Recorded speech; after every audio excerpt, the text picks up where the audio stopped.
Hello and welcome to the new book releases for the week of July 29th. YA seems to be our big genre this week, which I suppose is fitting because we haven't had as much on some of the other weeks through the month.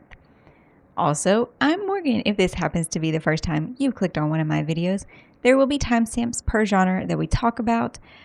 This week though might be a little bit different, like I might not have all the music with every book like I've been doing this month because editing time and we have new kittens. Just a side note, one of which, may or may not have to be picked up soon, depending if she quiets down and goes back to nappy time. Let's get into the books, though, instead of babbling about kittens. We'll go ahead and start with the big one of YA. First up is The Mirror of Beasts by Alexandra Bracken. This is the conclusion to the Silver in the Bone duology, which it's urban fantasy, and it has a bit to do with Arthurian legend. Our main character is a mortal girl, though, who works with this guild called the Hollowers. And what they do is they go out and seek magical items for sorceresses or dealers of that sort.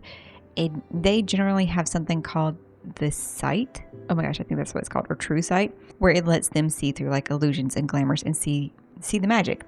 Tamsin most unfortunately does not have this. She is still a Hollower, though, because she needs to have any source of extra income to help save her little brother Cable. Up next is The Grandest Game by Jennifer Lynn Barnes. This one is taking place in the same world as her Inheritance game series and after that. But I don't want to give spoilers to that, so I'm not going to use any names in this. Welcome to The Grandest Game, an annual competition run by a billionaire, designed to give anyone a shot at fame and fortune. This year's game requires one of 7 golden tickets to enter. With millions on the line, those 7 players will do whatever it takes to win.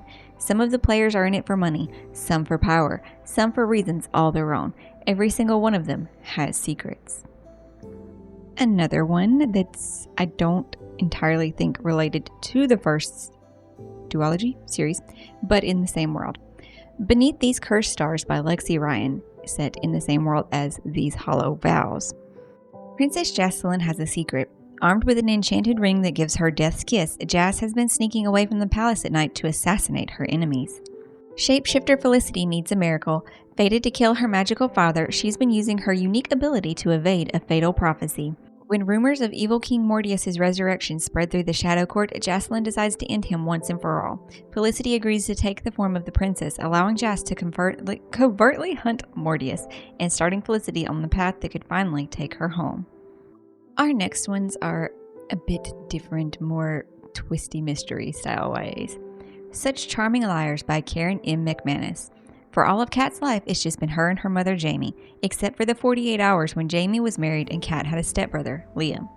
That all ended in an epic divorce, and Kat and Liam haven't spoken since. Now Jamie is a jewel thief trying to go straight, but she has one last job at billionaire Ross Sutherland's birthday party. What Kat doesn't know, though, is that there are 2 surprise guests at the dazzling Sutherland compound that weekend. The 2 last people she wants to run into, Liam and his father. Our next one maybe has a gothic feel. It could just be about where it says it's going to take place, and the fact that it takes place at Halloween. Our Wicked Histories by Amy Goldsmith. There's something in the lake at Wren Hall. At least that's what the locals say. Not that Meg cares much about the rumors. When she's asked to spend Halloween weekend at the island retreat of the wealthy Wren twins, she recognizes the invitation for exactly what it is. Her last and only chance to save her spot at Grey Scots, the exclusive British art school she attended on scholarship until last summer. The truth is, people aren't the only ones who keep secrets. Places can keep them too, and Wren Hall is drowning in them. More of a thriller, The Blonde Dies First by Joelle Wellington. Devon is always being left behind by her genius twin sister Drew. At this point, it's a fact of life, but Devon has one last plan before Drew leaves for college a whole year early. The best summer ever. After committing to the bit a little too much, the twins and their chaotic circle of friends learn why you don't ever mess with a Ouija board if you want to actually survive the best summer ever, and soon find themselves being hunted down by a demon. I'm not quite sure why there's a question mark there. It either is or isn't. Moving into sci-fis, we start with Saturation Point by Adrian Tchaikovsky. The hygrometric dehabilitation region, or the zone, is a growing band of rainforest on the equator, where the heat and humidity make it impossible for warm-blooded animals to survive. A human being without protection in the zone is dead in minutes. 20 years ago, Marx went into the rainforest with a group of researchers led by Dr. Elaine Fell to study the extraordinary climate and see if it could be used in agriculture. The only thing she learned is that the zone was no place for people. There were deaths and the program was cut short. Now, they're sending her back in. Then, more of a space explory romantic is Navigational Entanglements by Aliette de Bodard. I will definitely mispronounce ones with this one. One of them I don't even think I can say. Jockeying navigator clans guide spaceships through the Hollows, an area of space populated by the mysterious but deadly creatures known as the Tanglers. When a Tangler escapes the Hollows for the first time in living memory, each clan must send a representative to help capture it, but the mission may be doomed and the hearts of 2 clan juniors may be in danger too. I'm going to put the 2 main characters' names here at the bottom, or that side, I don't know, because I'm really afraid to just mispronounce these. And our first character is not good with people or politics, which is a problem when the Rooster clan sends her on the mission against her will, forcing her to work with an ill-matched group of squabbling teammates from rival clans, including one who she can't avoid and maybe doesn't want to. Our other main character is of the Snake clan, has always been better at poisoning and stabbing than making friends, but she's drawn to Nee's perspectiveness and obliviousness to social conventions, including the ones that really should make Nee think twice about spending time with her. Moving into actual romance, we have The Fiancé Dilemma by Elena Armas. Josie Moore has given the opposite sex and love plenty of chances. 4 exactly, if you count all her failed engagements, and 5 if you include her no longer absentee father. Nonetheless, when the influential man decides to announce his retirement with a splashy magazine piece and Josie learns that her romantic history isn't great PR for the family, she jumps at the chance to offer a solution. Matthew Flanagan is in the mud, literally. Not only has he been fired from his job, but after taking a wrong turn on his way to Green Oak, North Carolina, his car stuck too. So he grabs a duffel bag with his essentials and goes in search of a place to crash until he gets his life and vehicle back on track. But instead, he stumbles upon his best friend's sister Josie, greeting him as her fiancé. So this is a fake dating trope.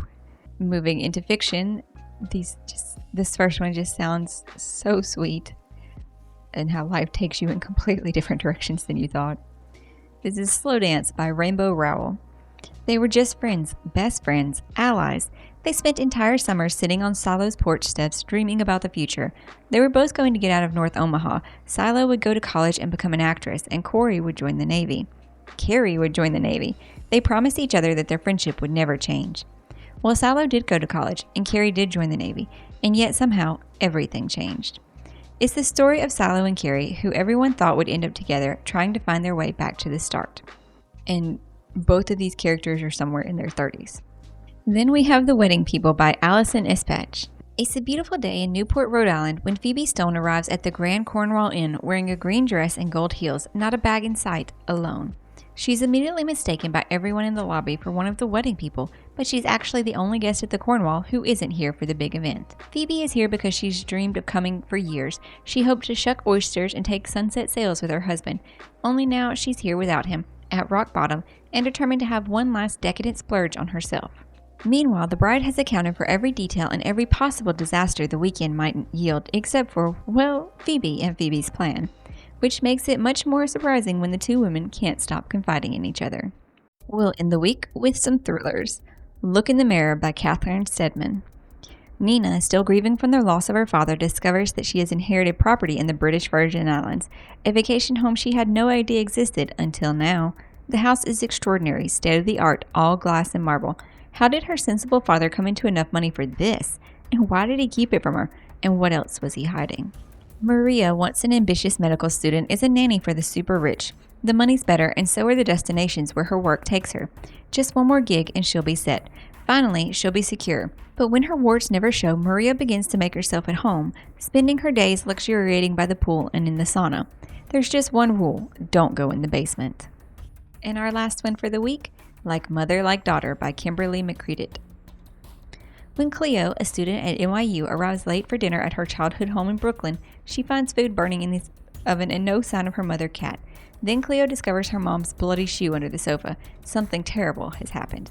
But what? The polar opposite of Cleo, whose out-of-control emotions and unsafe behavior have created a seemingly unbridgeable rift between mother and daughter, Kat is the essence of Park Slope perfection. happily married, successful corporate lawyer. Or so Cleo thinks. Kat has been lying. She's not just a lawyer, she's her firm's fixer. Those are all the books for this week's list. Though, of course, if you know of anything coming out that you think people would like to know about, feel free to put it in the comments down below. Maybe, though, you were able to find one that sounded interesting that you want to pick up now. And if you like my content, maybe you will subscribe. That way, I can see you in the next one. I hope you're finding something awesome to read today, and I'll see you later.